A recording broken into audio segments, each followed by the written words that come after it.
Hello everyone, this is part 3 of Brown Girl Dreaming by Jacqueline Woodson. This book is in verse, and it's won a lot of awards, and I'm going to start reading now. New York City. Maybe it's another New York City, the Southerners talk about. Maybe that's where there's money falling from the sky, diamonds speckling the sidewalks. Here there is only gray rock, cold and treeless as a bad dream. Who could love this place, where no pine trees grow, no porch swings move, with the weight of your grandmother? Swing moves with the weight of your grandmother. This place is a Greyhound bus, humming through the night, then letting out a deep breath inside a place called Port Authority. The place is a driver yelling, "New York City, last stop, everybody off." This place is loud and strange, and nowhere I'm ever going to call home. Brooklyn, New York. We do not stay in a small apartment. We did not stay in the small apartment my mother found on Bristol Street, Brownsville, Brooklyn, USA. We did not stay because the dim bulb that hung from a chain swung back and forth when our upstairs neighbors walked across their floor, casting shadows that made my brother cry and suck hard on his middle fingers. We did not stay because the building was big and old, and when the bathroom ceiling fell into the bathtub, my mother said, I am not Henny Penny, and that is not the sky." So she called Aunt Kay and her boyfriend Bernie. They borrowed a truck and helped us pack, bundled us up in winter coats, turned off that swinging light, and got us out of there. Herzl Street. So we moved to Herzl Street, where Aunt Kay and Bernie lived upstairs, and Peaches from Greenville lived below us. And on Saturday nights, more people from Greenville came by, sitting and running their mouths, while the pots on the stove bubbled with collards and sizzled with chicken and cornbread baked up brown inside Kay's big black oven. And the people from Greenville brought people from Spartanburg and Charleston, and all of them talked like our grandparents talked and ate what we ate. So they were red dirt and pine trees. They were fireflies in jelly jars and lemon chiffon ice cream cones. They were laughter on hot city nights, hot milk on cold city mornings, good dancing and soul music. They were family. The Johnny Pump. Some days we miss the way the red dirt lifted up and landed against our bare feet. Here the sidewalks burn hot all summer long. Here we wear shoes, broken bottles, don't always get swept up right away. But our block has 3 Johnny Pumps and a guy with a wrench to turn them on. On the days when the heat stops your breath, he comes up the block pulling it out of his pocket. Then the Johnny Pump is blasting cool water everywhere, and us and other kids running through it, refreshed and laughing. Even the grown-ups come out sometimes. Once I saw my never-ever barefoot outside in the city mother take off her sandals, stand at the curb, and let cool water run over her feet. She was looking up at the tiny piece of sky, and she was smiling. Genetics. My mother has a gap between her 2 front teeth. So does Daddy Gunner. Each child in this family has the same space connecting us. Our baby brother Roman was born pale as dust. His soft brown curls and eyelashes stop people on the street. Whose angel child is this, they want to know. When I say, my brother, the people wear doubt thick as a cape until we smile and the cape falls. Caroline, but we called her Aunt Kay, some memories. Aunt Kay at the top of the stairs, her arms open, her smile wide, and us running to her. Aunt Kay dressed up on a Friday night, smelling of perfume, her boyfriend Bernie, her friend Peaches. Aunt Kay in the kitchen with Peaches and Bernie passing a blue and white box of Argo starch back and forth, the hard white chunks of it disappearing into their mouths like candy, the slow chew and swallow. Aunt Kay and Mama and Peaches in tight skirts singing in a band. Aunt Kay braiding my hair. Aunt Kay running up the stairs to her own apartment and me running behind her. Aunt Kay laughing, Aunt Kay hugging me, then a fall, a crowd, an ambulance, my mother's tears, a funeral, and here my Aunt Kay memories end. Moving again. After the falling, the stairs were all wrong to us. Some days Some days I head up there, my mother said, forgetting that Kay is gone. After the falling, Bernie and Peaches packed their bags, moved out to Far Rockaway, telling my mother how much Kay loved the ocean. After the falling, we took the A train to their new apartment, played on the beach till the sun went down. Mama quiet on a blanket, looking out at the water. Kay was her big sister, only 10 months older. Everyone thought they were twins, so that's what they said they were. Couldn't look at one of us, my mother said, without seeing the other. After the falling, the hallway smelled like Kay's perfume whenever it rained, so we moved again to the second floor of a pink house on Madison Street. Out front, there was a 5-foot sculpture made from gray rock, ivory, and sand. A small fountain sent water cascading over statues of Mary, Joseph, and Jesus. People stopped in front of the house, crossed themselves, mouthed a silent prayer, then moved on. This house is protected, the landlord told my brother. The saints keep us safe. This house is protected, my mother whispered to us, by the saint of ugly sculpture. After the falling, sometimes I would see my mother smiling at that sculpture, and in her smile there was Aunt Kay's smile, the two of them having a secret sister laugh, the two of them together again. Composition notebook. And somehow one day it's just there, speckled black and white, the paper inside smelling like something I could fall right into, lived there, inside those clean white pages. I don't know how my first composition notebook ended up in my hands. Long before I could really write, someone must have known that this was all I needed. Hard not to smile as I held it. Felt the breeze as I fanned the pages. My sister thought my standing there smiling was crazy. Didn't understand how the smell and feel and sight of bright white paper could bring me so much joy. And why does she need a notebook? She can't even write. For days and days I could only sniff the pages, hold the notebook close, listen to the sound the papers made. Nothing in the world is like this. A bright white page with pale blue lines. The smell of a newly sharpened pencil, the soft hush of it finally moving one day into letters. And even though she's smarter than anything, this is something my sister can't even begin to understand. On paper.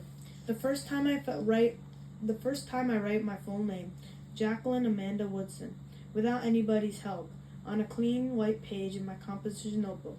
I know, if I wanted to, I could write anything. Letters becoming words, words gathering meaning, becoming thoughts outside my head, becoming sentences written by Jacqueline Amanda Woodson. Saturday morning. Some days in this new place there is only a box of pancake mix, an egg and faucet water, the hiss of those together against a black cast iron pan, the pancake sticking to it, syrupless but edible, and us complaining about it, wishing like anything we were back in Greenville, where there was always something good to eat. We remember the collards growing, down south, the melons fresh picked and dripping with sweetness New York can never know. We eat without complaining or whining or asking our mother when there will be syrup, butter, milk. We remember Greenville without her, count our blessings in silence and chew. First grade. My hand inside my sister's hand. We walked the 2 blocks to PS 106. I am 6 years old and my sister tells me our school was once a castle. I believe her. The school stretches for a full city block. Inside, marble stairs wind their way to classrooms filled with dark wood desks, nailed down to dark wood floors, polished to a high and beautiful shine. I am in love with everything around me, the dotted white lines moving across my teacher's blackboard, the smell of chalk, the flag jetting out from the wall and slowly swaying above me. There is nothing more beautiful than PS 106, nothing more perfect than my first grade classroom. No one more kinder than Miss Fiedler, who meets me at the door each morning, takes my hand from my sister's, smiles down, and says, "Now that Jacqueline is here, the day can finally begin." And I believe her. Yes, I truly believe her. Another Kingdom Hall. Because my grandmother calls and asks if we're spreading Jehovah's word. Because my mother promises my grandmother she'll raise us right in the eyes of God. She finds a Kingdom Hall on Bushwick Avenue so we can keep our Jehovah's Witness ways. Every Sunday we put on our Kingdom Hall clothes, pull out our Kingdom Hall satchels filled with our Kingdom Hall books, and walk the 7 blocks to the Kingdom Hall. This is what reminds us of Greenville, the Saturday night pressing of satin ribbons, Hope struggling with the knot in his tie, our hair oiled and pulled back into braids, our mother's hands less sure than our grandmother's, the parts crooked, the braids coming undone, and now Dell and I are left to iron our own dresses. My hands, my mother says, as she stands at the sink holding a crying woman with one hand, her other holding a bottle of milk under hot running water, are full. My mother drops us off at the Kingdom Hall door, watches us walk down the aisle to where brothers and sisters are waiting to help us turn the pages of our Bibles, lean over to share their songbooks with us, press lifesavers in our waiting hands. Then our mother is gone, back home or to a park bench where she'll sit and read until the meeting is over. She has a full-time job now. Sunday, she says, is her day of rest. Flag. When the kids in my class ask why I'm not allowed to pledge to the flag, I tell them it's against my religion, but don't say I am in the world but not of the world. This they would not understand. Even though my mother is not a Jehovah's Witness, she makes us follow their rules and leave the classroom when the pledge is being said. Every morning I walk out with Gina and Alina, the two other witnesses in my class. Sometimes Gina says, maybe we should pray for the kids inside who don't know that God said, no other idols before me, that our God is a jealous God. Gina is a true believer, her Bible open during reading time, but Alina and I walk through our roles as witnesses as though this is the part we've been given in a play, and once off stage we run free, sing America the Beautiful and the Star-Spangled Banner, far away from our families, knowing every word. Alina and I want more than anything to walk back to our classroom, press our hands against our hearts, say, I pledge allegiance loud, without our jealous God looking down on us, without our parents finding out, without our mother's voices in our heads saying, you are different, chosen, good.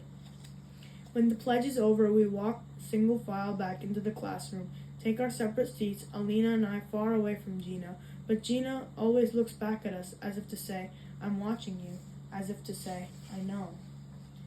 Because we're witnesses. No Halloween, no Christmas, no birthdays. Even when other kids laugh as we leave the classroom, just as the birthday cupcakes arrive, we pretend we do not see the chocolate frosting, pretend we do not want to press our fingertips against each colorful sprinkle and lift them one by one to our mouths. No vomiting, no fighting, no cursing, no wars. We will never go to war. We will never taste the sweetness of a classroom. No voting, no fighting, no cursing, no wars. We will never go to war. We will never taste the sweetness of a classroom birthday cake.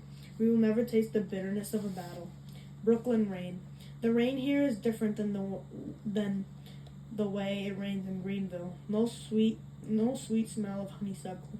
No soft squish of pine. No slip and slide through grass. Just Mama saying, stay inside today, it's raining, and me at the window, nothing to do but watch the gray sidewalk grow darker. Watch the drops slide down the glass plane. Watch people below me move fast, heads bent. Already there are stories in my head. Already color and sounds and words. Already I'm drawing circles on the glass, humming myself someplace far away from here. Down south there was always someplace else to go. You could step out into the rain and Grandma would let you lift your head and stick out your tongue. Be happy. Down south already feels like a long time ago, but the stories in my head take me back there, set me down in Daddy's garden where the sun is always shining. Another way. While our friends are watching TV or playing outside, we are in our house knowing that begging our mother to turn the television on is useless. Begging her for 10 minutes outside will only mean her saying no. Saying, you can run wild with your friends anytime. Today I want you to find another way to play. And then one day my mother comes home with 2 shopping bags filled with board games, Monopoly, checkers, chess, ants in the pants, sorry, trouble. Just about every game we've ever seen in the commercials between our Saturday morning cartoons. So many games we don't know where to begin playing, so we let Roman choose, and he chooses trouble, because he likes the sound the die makes when it pops inside. It's plastic bubble, and for days and days, it's plastic inside its plastic bubble. And for days and days, it is Christmas in November. It is Christmas in November. Games to play when our homework is done, Monopoly money to count, and checkers to slam down on boards, and ants to flip into blue plastic pants. Chess pieces to practice moving until we understand their power, and when we don't, Roman and I argue. That's another way to play, called our way. But Hope and Dell tell us that we're too immature to even begin to understand, then bend over the chessboard in silence, each becoming the next chess champ of the house, depending on the day and the way the game's played. Sometimes Roman and I leave Hope and Dell alone, go to another corner of the room, and become what the others call us the two youngest. Playing games, we know the rules to tic-tac-toe and checkers, hangman and connect the dots. But mostly we lean over their shoulders as quietly as we can, watching, waiting to understand how to play another way. Gifted. Everyone knows my sister is brilliant. The letters come home folded neatly inside official-looking envelopes that my sister proudly hands over to my mother. Odella has achieved. Odella has excelled at. Odella has been recommended to. Odella's outstanding performance in. She is gifted, we are told, and I imagine presence surrounding her. I am not gifted. When I read, the words twist, twirl across the page. When they settle, it's too late. The class has already moved on. I want to catch words one day. I want to hold them down. I want to blow them. I want to hold them. Then blow gently. I want to hold them, then blow gently, watch them float right out of my hands. Sometimes. There is only one other house on our block where our father doesn't live. When somebody asks why, the boy says he died. The girl looks off down the block, her thumb slowly rising to her mouth. The boy says, I was a baby, says she doesn't remember him, and points to his silent sister. Sometimes I lie about my father. He died, I say, in a car wreck, or he fell off a roof, or maybe he's coming soon, next week, and next week, and next week. But if my sister's nearby, she shakes her head, says, she's making up stories again, says, we don't have a father anymore, says, our grandfather's our father now, says, sometimes that's the way things happen. Uncle Robert has moved to New York City. I hear him taking the stairs 2 at a time, and then he's at our door, knocking loud until our mother opens it. Curlers in her hair, robe pulled closed, whispering, it's almost midnight, don't you wake my children. But we are already awake, all 4 of us smiling and jumping around. My uncle, what did you bring me? Our mama shushes us, says, it's too late for presents, and the like, we want presents and the like. We want presents and the like. And she, too, is smiling now, happy to see her baby brother who lives all the way over in Far Rockaway, where the ocean is right there if you look out your window. Robert opens his hand to reveal a pair of silver earrings, says to my sister, this is a gift for how smart you are. I want to be smart like Dell. I want someone to hand me silver and gold just because my brain clicks into thinking whenever it needs to, but I'm not smart like Dell, so I watch her press the silver moons into her ears. I say, I know a girl 10 times smarter than her. She gets diamonds every time she gets 100 on a test. And Robert looks at me, his dark eyes smiling, asks, is that something you made up or something real? In my head, it's real as anything. In my head, all kinds of people are doing all kinds of things. I want to tell them this, that the world we're living in right here is Bushwick isn't the only place. But now my brothers are asking, what do you bring me? And my uncle is pulling gifts from his pocket. From his leather briefcase, from inside his socks, he hands my mother a record, a small 45 James Brown, who none of us like because he screams when he sings. But my mother puts it on the record player, turned way down low, and then even us kids are dancing around. Robert showing us the steps he learned at the Far Rockaway parties.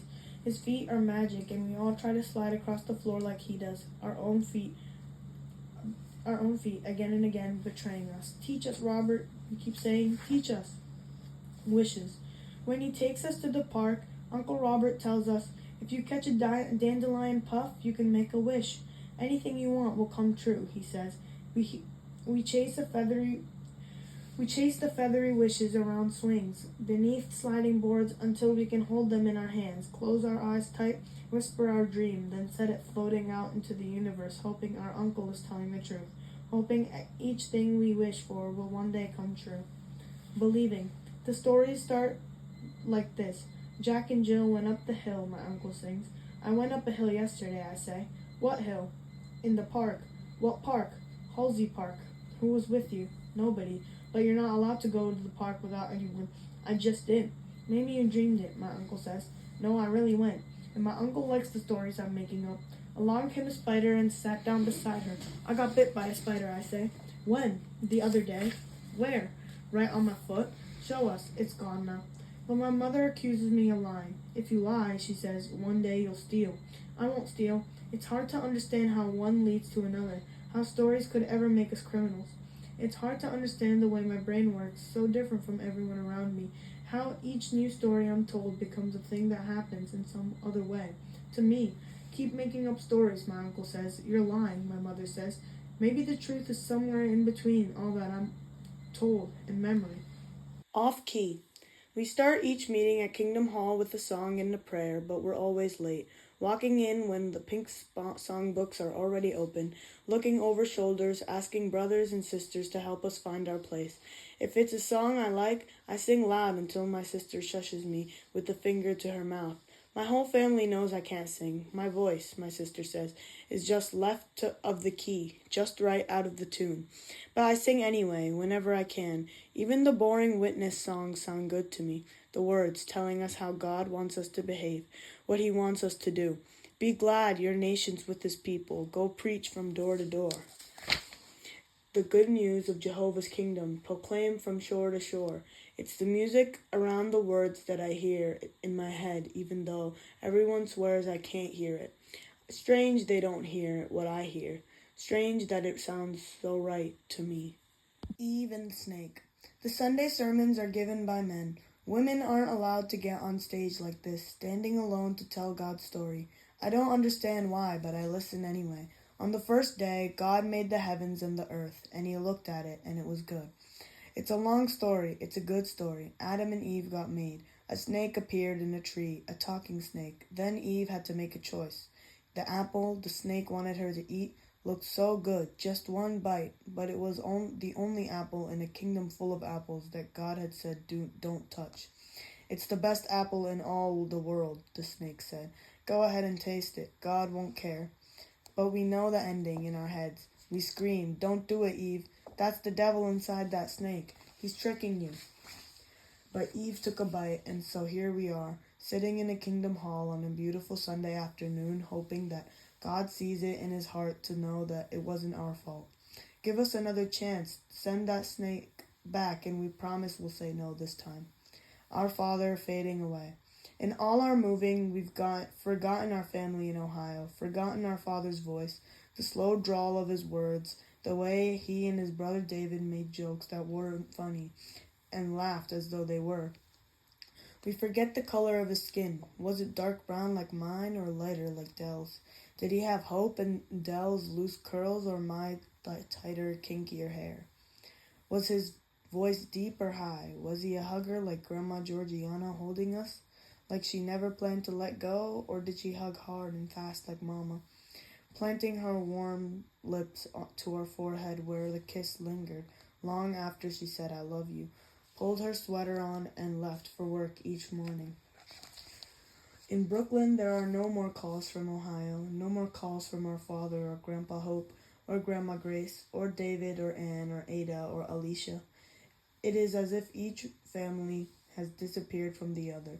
Soon, someone who knows someone in Ohio, who knows the Woodsons, tells my grandmother that Grandpa Hope has died. At dinner the evening, our mother gives us the news, but we keep eating because we hadn't known he was still alive. And for a moment I think about Jack, our father, but then, quickly as it comes, the thought moves on. Out of sight, out of mind, my brother says, but only a part of me believes this is true. Halfway home, number 2. For a long time there is only one tree on our block, and though it feels strange to be so far away from soft dirt beneath bare feet, the ground is firm here, and the one tree blooms wide enough to shade 4 buildings. The city is settling around me. My words come fast now. When I speak, the soft curl of the South on my tongue is near gone. Who are these city children? My grandmother laughs, her own voice sad and far away on the phone. But it is a long-distance call. From Greenville to Brooklyn, too much money and not enough time to explain that New York City is gray rock and quick-moving cars, that the traffic lights change fast, and my sister must hold tight to my hand as we cross to where a small man singing Piragua, Piragua sells shaved ices from a white cart filled with bottles and bottles of fruit-flavored syrup, colored red and purple, orange and blue, that our mouths water in the hot sun as we hand him our quarters, then wait patiently as he pours the syrup over the ice, hands it to us in paper cones. We'll be coming home soon, Grandma. Each of us promises we love you, and when she says I love you too, the South is so heavy in her mouth, my eyes fill up with the missing of everything and everyone I've ever known. The paint eater. In the night, in the corner of the bedroom, the four of us share comes a picking of plaster, paint gone come morning. My younger brother Roman can't explain why paint melting on his tongue feels so good. Still, he eats the paint and plaster until a white hole grows where pale green paint used to be, and too late we catch him, his fingers in his mouth, his lips covered with dust. Chemistry. When Hope speaks, it's always about comic books and superheroes, until my mother tells him he has to talk about something else. And then it's science. He wants to know everything about rockets and medicine and the galaxy. He wants to know where the sky ends and what does it feel like when gravity's gone, and what is the food men eat on the moon. His questions come so fast and so often that we forget how quiet he once was until my mother buys him a chemistry set. And then 4 hours after school each day, he makes potions, mixing chemicals that stink up the house, causing sparks to fly from shaved bits of iron, puffs of smoke to pop from strange colored liquids. We are fascinated by him, goggled and bent over the stove, a clamped test tube protruding from his gloved hand. On the days when our mother says she doesn't want him smelling up the house with his potions, he takes his trains apart, studies each tiny piece, and then slowly puts them back together again. We don't know what he's looking for as he searches the insides of things, studies the way things change. Each whispered wow from him makes me think that he, with his searching, and Dell with her reading, and even Roman with his trying to eat to the other side of our walls, is looking for something way past Brooklyn, something out there. Baby in the house. And then one day, Roman won't get up, sun coming in bright through the bedroom window, the rest of us dressed and ready to go outside. No laughter, just tears when we hold him. More crying when we put him down. Won't eat, and even my mother can't help him. When she takes him to the hospital, she comes back alone. And for many days after that, there is no baby in our house, and I am finally the baby girl again, wishing I wasn't. Wishing there wasn't so much quiet where my brother's laugh used to be.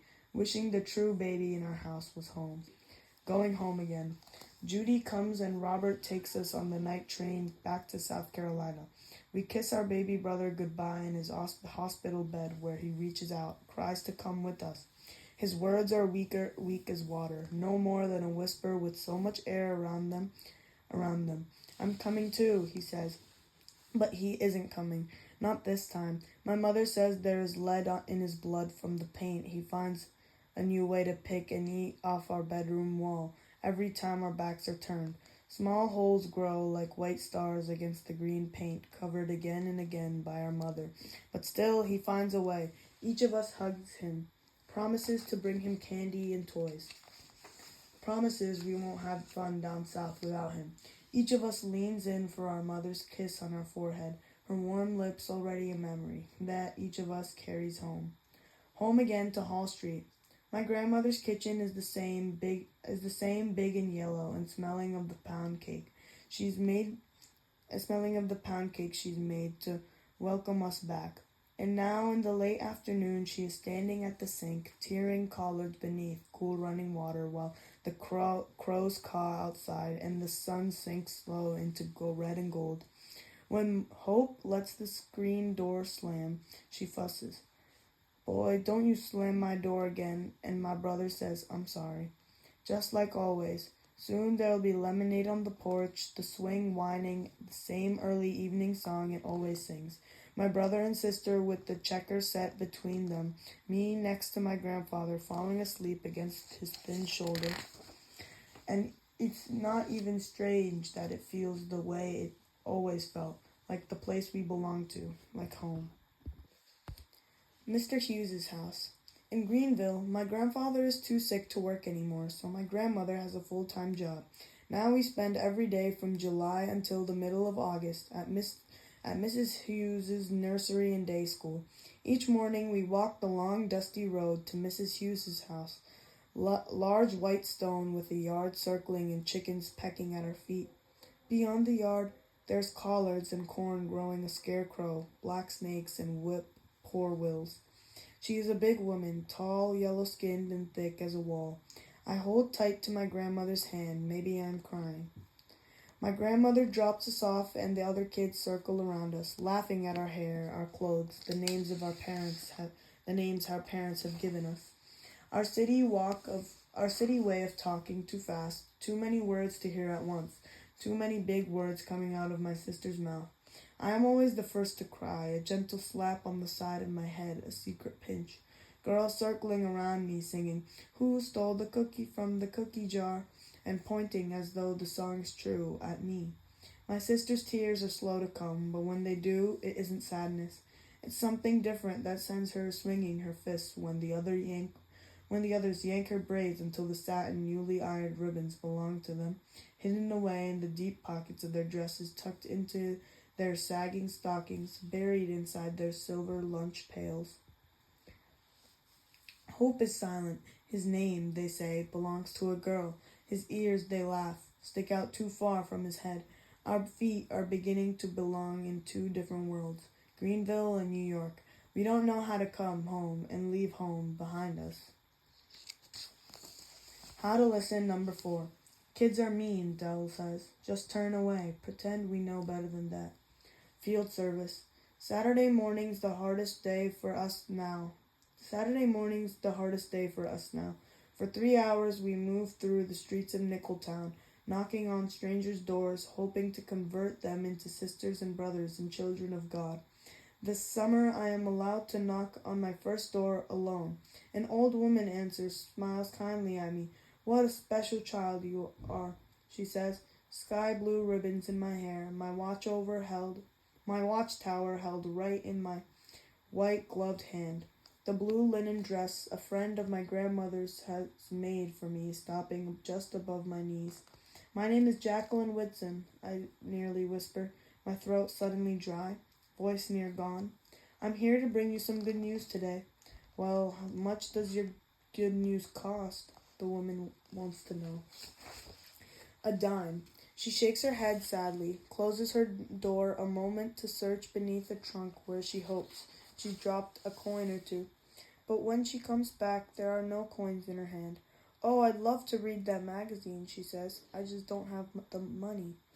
And for many days my heart hurts with the sadness that such a nice woman will not be a part of God's new world. It isn't fair, I say to my grandmother, when so many days have passed. I want to go back. I want to give her something for free. But we're done with that strip of Nickeltown. Next Saturday we'll be somewhere else. Another witness will go there, my grandmother promises. By and by, she says, that woman will find her way. Sunday afternoon on the front porch. Across the road, Miss Bell has tied a blue checked sunbonnet beneath her chin, lifts her head from her bed of azaleas and waves to my grandmother. I am sitting beside her on the front porch swing, Hope and Dell leaning back against the wood beam at the top of the front porch stairs. It is as though we have always been in this position. The front porch swing moving gently back and forth, the sun warm on our faces, the day only halfway over. I see your grands are back for the summer, Miss Bell says, getting big too. It is Sunday afternoon. Out back, my grandfather pulls weeds from his garden, digs softly into the rich earth to add new melon seeds, wondering if this time they'll grow. All this he does from a small chair, a cane beside him. He moves as if under water, coughs hard and long into a handkerchief, calls out for hope when he needs the chair moved, sees me watching and shakes his head. I'm catching you worrying, he says. Too young for that. Just cut it out now. You hear? His voice, so strong and clear today, I can't help smiling. Soon I'll rise from the porch, change out of my Kingdom Hall clothes into a pair of shorts and a cotton blouse, trade my patent leather Mary Janes for bare feet, and join my grandfather in the garden. What took you so long? He'll say. I was about to turn this earth around without you. Soon it'll be near evening, and Daddy and I will walk slow back into the house where I'll put on the Epsom salt from the shelf, fill the dishpan with warm water, massage his swelling hands. But for now, I sit listening to Nickeltown settle around me. Pray that one day Roman will be well enough to know this moment. Pray that we will always have this. The front porch, my grandfather in the garden, a woman in a blue checked sunbonnet, moving through azaleas. Pretty children, Miss Bell says, but God don't make them no other kind of way. Home, then home again. Too fast our summer in Greenville is ending. Already the phone calls from my mother are filled with plans for coming home. We miss our little brother's laughter, the way he runs to us at the end of the school day, as if we've been gone forever. The way his small hands curl around ours when we watch TV, holding tight through the scary parts until we tell him Scooby-Doo will save the day. Bugs Bunny will get away. Underdog will arrive before the train hits Sweet Polly purebred. We drag our feet below our swings, our arms wrapped lazily around the metal links, no longer fascinated by the newness of the set. The way we climbed all over the slide, pumped our legs hard toward heaven until the swing set shook with the weight of us lifting it from the ground. Next summer, my father said, I'll cement it down, but in the meantime, you all swing low.